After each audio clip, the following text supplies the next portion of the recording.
الحمد لله رب العالمين وصلى الله على نبينا محمد وعلى آله وصحبه وسلم daawadayaal waxaan imikana soo gaadhnay oo aanu nimi qoyskii afraad oo waa aabbo haysta inaan xanuunsanaya oo waalan oo dhibaataysan oo silsiladaysan oo hor iyo habeen dul taagan duruufo fara badan ay u dheer yihiin sida baahida iyo waxla'aanta iyo xanuunka baanu haddana la joognaa وقيسكي أفراد أنا سو قاعدنو إن شاء الله تعالى وحنا حسوسين إننا صوا كيشين هبلها أورور كأرجنا فذاك يتفلين جيراليس أو ما يعود له تفلين جيراليس أو فرقنا يهم يده الجيسة وأيمال قلنا يسمى صدق خيري نور أجارة أيمال قلنا يسو إن شاء الله تعالى هركان كان يرهاشينك نوعية كلا دوان كبدة بريسيا يا كبدة دقيقة يا كبدة سكر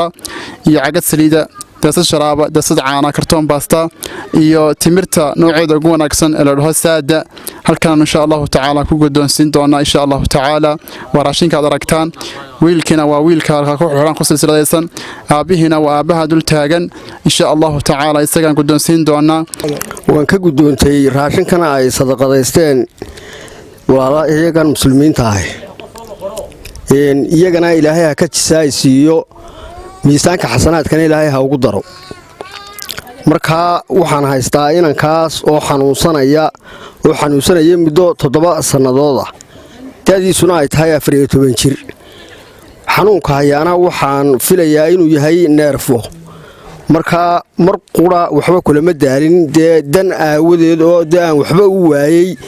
marka waxaan ka codsanayaa walaalahayga muslimiinta ah meel kasto ay joogaanba inaan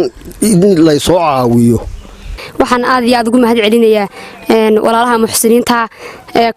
soo bixisay deeqdan raashinka ilaahay waxaan uga baryayaa barti ka soo saaran ilaahay wax khayr qabo ugu bedelo inuu ilaahay miisaanka xasanaadka u saaro aad iyo aad ugu mahadsanyiin deeqdan waxaan soo gaarsiinay oo ay noo soo wakiisheen hablaha aragga naafada ka ah tafbalan garalis waxaan soo gaarsiinay aabahan dhibaataysan oo ah qoyskii afraad ee aan soo gaarsiino raashinkan aabahan dhibaataysan haysta wiilka 14 jirka ee 7 sano xidhnaa ee 7 sano u silsiladaysnaa baahidiisna waa kii idin sheegay aad iyo aad baan ku mahad celinay ilaahay subhanahu wa ta'ala hawa caafiyo ilmaha yar xanuunsanaya 14 jirka ee qadarka ilaahay subhanahu wa ta'ala ku dhacay كلي وأدركتان إيش أسوق وهي جيت كهوستيسا وإصلاح الله يهري هم ودول تاجين يهبين كمصلحة مركز ضد محسنتين إن شاء الله.